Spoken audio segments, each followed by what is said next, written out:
Bruce Lee! What can be said that hasn't been said already? He's a master of the martial arts, an action film superstar that was taken well before his time, a provocative philosopher, and a really good figure. Mostly. Ba weeb grana weeb ninny on YouTube, RedWhiteandBluestreak here, and today is a very special day because today we're taking a look at the SH Figuarts Bruce Lee, the 50th anniversary edition. This figure is one of Tamashii Nations' figure interpretations of the legendary martial artist slash movie star, Bruce Lee. And for those who aren't too familiar with the legendary dragon himself, how? 1-inch punch? Be like water? Fist of Fury? Bruce Lee versus Chuck Norris? Jeez, I'm getting old. As mentioned before, Bruce Lee is a legendary martial artist that starred in several martial arts films in a sort of renaissance for the genre. Classics such as Fist of Fury, Enter the Dragon, and Game of Death are some of the main ones that come to mind. He's also been depicted in modern films such as Birth of the Dragon or Ip Man. He inspired some of the fighting styles of famous boxers like Muhammad Ali, created his own martial art, Jeet Kune Do, created the 1-inch punch, a move referenced in lots of anime and fighting games, primarily Dragon Ball, and inspired the looks and fighting styles of various characters in anime and TV shows such as Might Guy, Rock Lee, Sasuke when he's using Taijutsu, Bushido Brown, and Abio from Puka. He was even referenced in SpongeBob that one time, if anyone remembers that. Basically, he's kind of a big deal. But, tragically, he was taken before his time at the age of 32. A fact that I didn't know until well after I watched all his movies as a kid and aspired to meet him one day, so, you know, that was definitely a dream shattered. To commemorate this legend among men, he's been referenced in tons of media, as I mentioned before. He's also been brought to life in games like UFC, the Naruto mobile game that still hasn't come stateside, and been immortalized in figure form by Super 7 and Tamashii Nations, the latter of which we're taking a look at today. This figure was released to commemorate the 50th anniversary of Bruce Lee's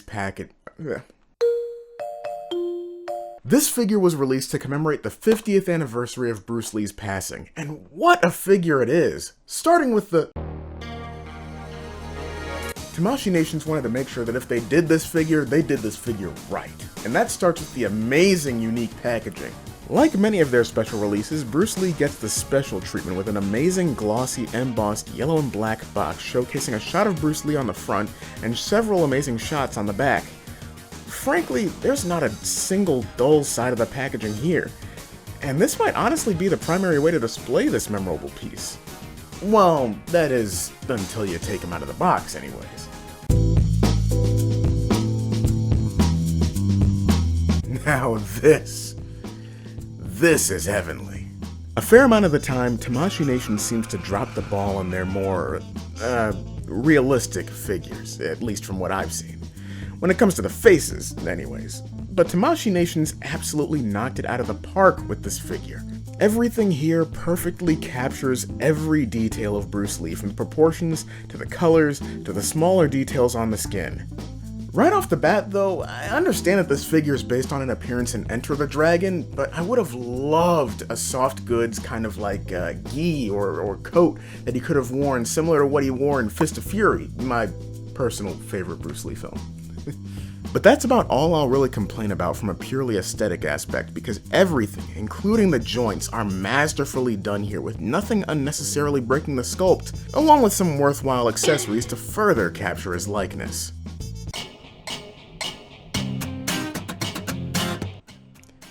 Starting with the faces, I love the 3 alternate faces that we get here as they perfectly capture his expressions, but I wish we had more. I could have done with more intense anger or yelling faces, maybe even a cocky smirk, or better yet, that one face that he makes when he kills people in his films. You know the one. Also, for some reason, I can't get the closest face to that to actually stay on the head. If anyone knows a fix for that, please let me know in the comments. Other than that complaint, everything else is practically perfect. He has 2 chopping hands, a pair of open hands that can be used to cradle his nunchuck, which I wish we had a version with a more static chain for the sake of photography, but this is still fine. He has a pair of more dynamic hands that are slightly different from one another and make for some awesome shot recreations, and a pair of gripping hands that can be used with his quarterstaffs, bowstaff, and nunchuck.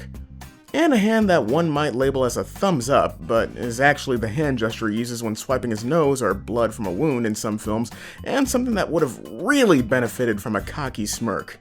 It's almost like they wanted to include that face but didn't for whatever reason, and to be honest, I would have preferred that over this face. While I'm thinking about it, I also actually wish that we got a pair of pointing hands too, something he could use to recreate those taunts he'd sometimes do. Besides that, he has this included base to commemorate the occasion, and it looks stunning! It's also compatible with any official stand arms you have lying around, and are you crazy? No way I'm gonna do that to this stand, even if it's not gonna mess it up that much. You go right back in your plastic bag where you belong, you beautiful thing, you.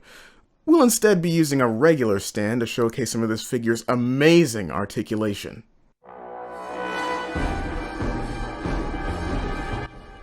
Head is on a ball joint, can wiggle all the way around. He can look up that far, and thanks to an extra joint at the neck, he can look down that far. Arms can move out that far. They can move all the way around, as one would expect. There is, of course, a butterfly joint, as with pretty much any other SH Figuarts to look at. There's a pretty tight bicep swivel. It's hard to really get it on camera because of how small the arms are, but it's there. Nice double jointed bend at the elbow. Wrist swivel. Got a very limited waist swivel, but it's there. Got a pretty decent ab crunch, and can also arch. Legs can kick forward that far, and back only a little bit. Really nice splits. Ooh, careful. But splits. It's a very slight thigh rotation. Knee can bend pretty far. Very slight rotation at the foot. There is a really nice pivot. Of course, the foot can move up and down, as can the toe. I've said it once and I'll say it again.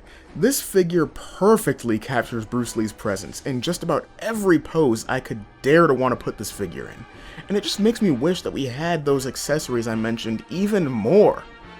I've seen what people were able to pull off in stop motions with this figure, and I can safely say that possibilities are nearly endless with this thing. Now, it's probably no secret that this figure is one of my favorites, but it certainly ain't perfect.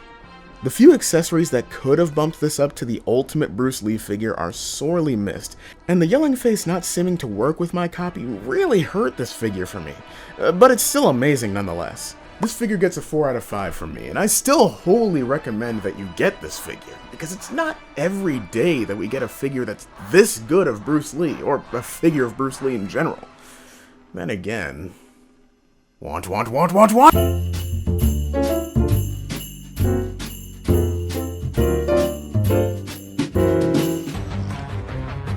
Yeah.